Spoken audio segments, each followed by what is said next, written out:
Sonic Universe issue 31. We start out with the first few panels being wasted, treating the audience like goldfish, recapping what we've known since just one issue ago.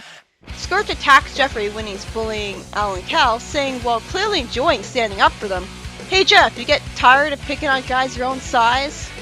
I wonder if he did this back in school in his earlier days. Jeffrey says that he thinks the instructors claimed him as their own personal punching bag, and he claims that this doesn't make him untouchable. But then he proceeds to not fight him at all, leaving as Scourge calls him a chump. He clearly looks proud of standing up to a bully, as he actually bothers to ask Al and Cal if they're alright. Then when he's asked if their fawning over him has endeared them to him, he says that it's not like he needed an excuse to stomp the guy. Oh, Jeffrey's still here. I thought he left because the panels didn't show him anymore. Scourge tells him that he couldn't beat him in the old days, let alone now, attacking him all the while. Out of nowhere, Fiona stops him and grabs him, making him say uncle. Scourge complains, "First you ditched me at Freedom HQ and now this. Are you trying to tick me off?" Proving that he was indeed hurt at her leaving him, since otherwise he wouldn't have cared that she took off. Again, this was very gutsy of her. Fiona tells him that she couldn't do anything for him at Freedom HQ, which she couldn't. And now she's here and keeping him on track. She tries to convince Scourge that she loves him by pointing out that she's here to bust him out. And Scourge tells her to save it, clearly not believing her enough to let her finish her sentence. I mean, what proof do we have that anyone loved him before her? Not just romantically, but loved in general. His father certainly didn't. Why would he believe it now? Scourge says he's got half a gang to recruit still, and we see Lightning Lynx being welcomed to a group therapy session that includes an alternate universe evil Amy. Scourge shows up to join the session, and the Parallel Zone Rouge is revealed to be the one in charge of the waste of time. Scourge says sarcastically that talking about his problems honestly sounds just like him. Yeah, that's why he wasn't honest about why he was so mad at Fiona. And that Lightning gets first dibs. The alternate Rouge asks him to try to think back to the first moment he felt the need to lash out, and asks if he felt that someone betrayed or wronged him.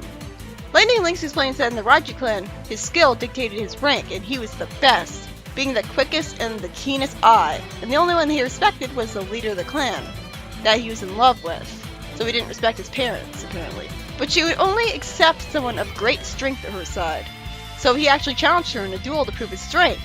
Unfortunately, he lost, and was exiled from the clan as a result. I don't see why.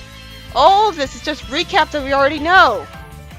We don't even get to see the scene where Moggle found and recruited him. That's so lazy. And I'd like to point out that we've seen all their backstories, and, well, aside from Sergeant Simeon, his grandpa seems fine. We never see any of them have abusive parents to justify them turning out evil. Scourge says that he's totally right to be angry, and possibly reveals empathy for him by saying, "I mean, I'm angry for you. You were their best, and they just kicked you out. And what did you do wrong? Nothing. I mean, how ungrateful can that lady get, right? She breaks your heart, kicks you out, calls you back, kicks you out again, and for what? Because you were totally devoted to her?" He encourages Lightning Lynx that he deserves revenge. Wait, didn't Fiona promise that she'd get revenge on the Raiju clan for him? Why was he still working with her at this point if she didn't? All of the criminals in the room are motivated by Scourge's optimistic motivational speech, another trait he has in common with Sonic.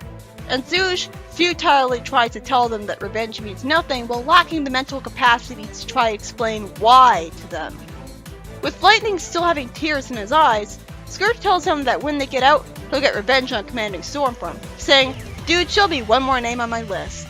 The therapist complains about months of so-called progress that she somehow believed in. It says to get the idiots back to their cells. Wouldn't they hear her call them idiots and realize that she never cared about them in the first place? Scourge laughs that what he did was priceless, and says he needs to talk about his feelings more often because he gets more people hurt that way. Even though he didn't get a fucking chance to talk about his own feelings. So why'd he say that? It's like they cut out a scene or something. It was Lightning Lynx who talked about his feelings, not him. That session could have been the perfect time to develop his character and backstory more, by showing a reason for why he became evil, having him explain just what kind of abusive, neglectful jerk his father was. And, like, why did Zoosh allow him to determine, oh yeah, Lightning Lynx gets first dibs, instead of saying, no, I'm in charge here. The new guy gets first dibs. Meanwhile, Flying Frog approaches him, giggling insanely, paranoidly accusing him of avoiding him while smiling. Considering he's insane, it makes sense that people would avoid him unless you get used to assuming people would. Flying Frog explains that he came from Mercia, and the Destructors play the games that he likes to play. He was just an insane criminal from there, and we're supposed to just assume he was always that way. Well, that's lazy. No crazy evil parents or anything? Scourge gutsily yells at him to knock it off, which fortunately doesn't get him into a fight and wreck things for him, as all he has to do is say that he's running the Destructors now, so he has to follow him. Flying Frog agrees because it sounds like fun, and Scourge says that he makes Rosie look cuddly. Again, another reference to cuddling. At night, in the cell, Fiona's given a square thing by Flying Frog with his extendable tongue, and she simply explains that her boys do what they did because one's a ninja and the other has an extendable prehensile tongue, which they didn't restrain with the control collar on his neck for some reason.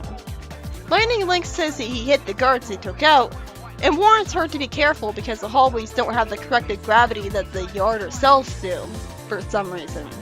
Fiona slips out, crawling along the cell bars with the others, and sneaks out to the control room. Fortunately for them, they are just barely not noticed. They take control of the room, they unlock all the cells, and normalize the gravity to create some pandemonium, and only turn off the control collars of their gang so they can take out anyone in their way. Why do the control collars have a remote off function? Why would that even be a thing in the first place?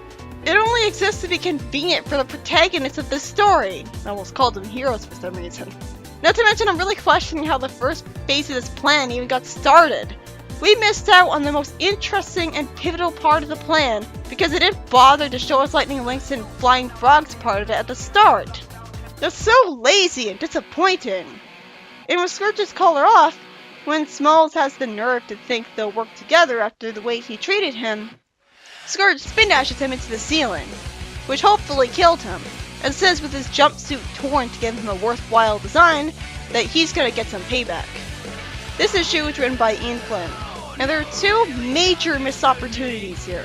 First off, the therapy session was a perfect time to develop Scourge's own motivations and backstory, which would be much more interesting than developing the backstories of generic thugs I don't care about.